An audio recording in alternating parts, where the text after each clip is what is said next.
Hello, Lightning Biologists. This week, week 2, we are going to go beyond Mendelian genetics. And so this week, our focus is going to be beyond what we've already learned from Mendel. And so we're going to talk about, we learned about complete dominance last week, and complete dominance in Mendel's experiments, the pea plants, it showed complete dominance, where he crossed the purple flower with the white flower, and they were both purebreds, and in that first generation, all of the offspring were purple flowers. So in complete dominance, one allele completely is dominant over the other. However, not all genetics work by Mendelian rules. And so this week we are going to take a look at a couple patterns of inheritance that are beyond what Mendel was able to explain. The first one we're going to start off with is this idea of incomplete dominance. If something is incomplete, it means it's not completely dominant. And so when we have dominance, it's going to mask the other. But incomplete dominance means it's going to show, but it's not going to completely mask the other allele. So I'm going to show you an example. If I can do this. It's kind of new for me. Okay, so I have two parents. I have blue parent and I have yellow parent.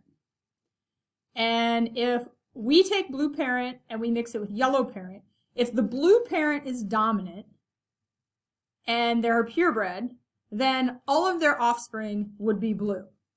In the case of incomplete dominance, when you have a blue parent and a yellow parent, you are going to get a blending of somewhere in between. So can anyone think about what color would the offspring be? So we'll go ahead and we'll take, here's the baby. And just so you guys can see what's happening here. So we have the blue parent is going to add their sex cells or their alleles. And the yellow parent will add their alleles or their sex cells.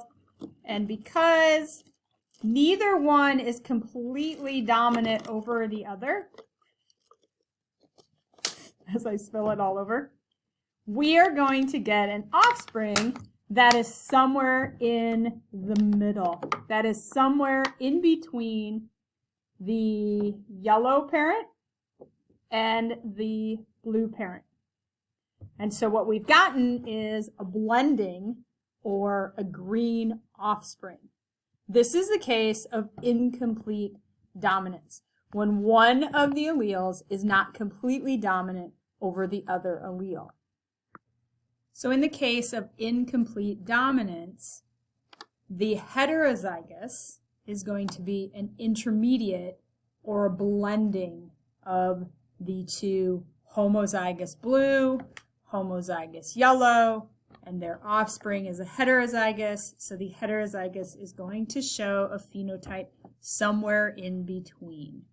If we look at the picture of the flowers right here, this is an example of incomplete dominance. Neither allele is dominant over the other, and so you're going to have a red flower that's homozygous big R, and a white flower that looks as if it's homozygous little r. Now, there's different ways we could write that. We could write, because we're talking about color, we could do color big R, and then we could do color white. There's a couple different ways that we can actually write this. I will always tell you or give you the outcome. For example, I'll tell you that it's a blending, so you would know that it's incomplete dominant. So in this case, we're mixing a pure red and a pure white, and all of the offspring are actually pink. So in incomplete dominance, with the 4 o'clock flowers, 4 o'clock is an actual flower that really does express incomplete dominance in color. The homozygous recessive flower And so we'll change our color and our size so we can work a little bit here. The homozygous recessive flower crossed with the homozygous dominant red flower results in this intermediate or this blending. So an intermediate would be a blend or somewhere in between. So when I mixed the yellow and the blue, the intermediate, when you mix those two colors, is a green. In this case, when you mix a red and a white, the intermediate is going to be a pink. And now notice we use different, we're denoting it a little different here because both of them are going to be expressed. If you're going to see a blending, you can use different letters in this case. So let's practice incomplete dominance patterns problem. So in Japanese 4 o'clock plants, red color is incompletely dominant over white. And we're going to use the little r and the big R in this case, but we know we're talking about incomplete dominance. And the heterozygous condition, big R, little r, results in plants with pink flowers. So if I were making a key, I would be able to make my key and I would say the red is big R, white is little r, and now I have to add to my key pink is big R, little r. For each of the following, construct a Punnett square and give the genotypic and phenotypic ratios of their offspring. So let's do one of these. Let's do A. Okay. So A, we are going to cross, and I'm going to make a Punnett square. We're going to cross a red parent, so the red parent can give a big R or a big R, and we're going to cross a white parent, a little r and a little r. If we fill in all the possibilities, we're going to find that if you take a red parent and you cross it to a white parent, you are going to get 100% heterozygous pink. All right, let's do B. And you guys, I would encourage you to be doing these as I'm doing them. Grab a piece of scratch paper.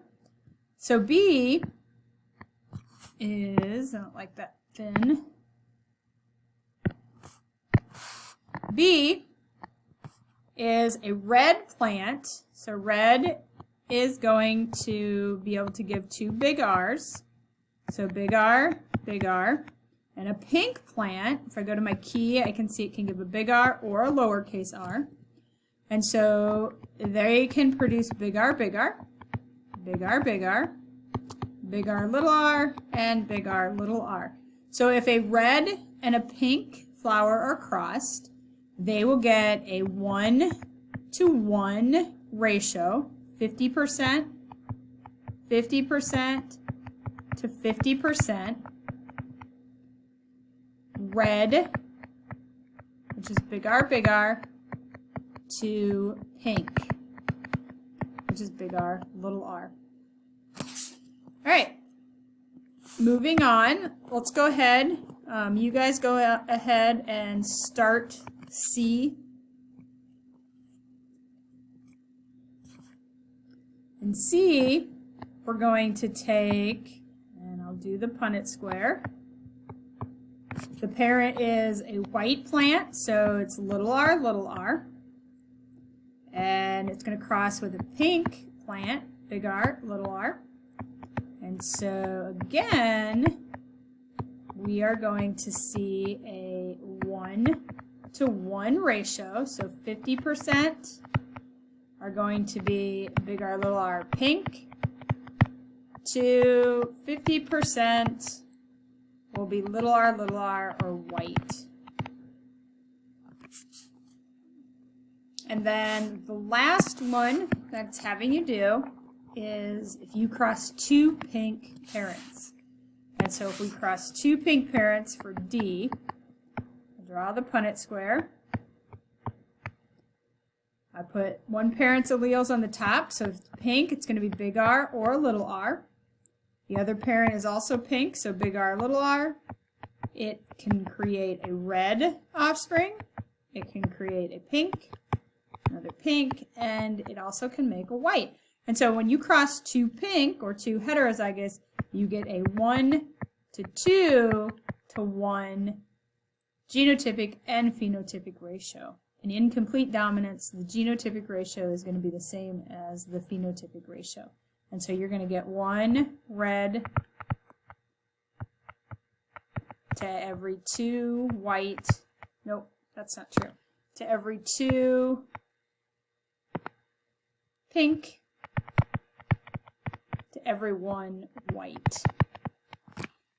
So for example, if I have 100 offspring, 50 of them would be pink, 25 should be red, and 25 should be white.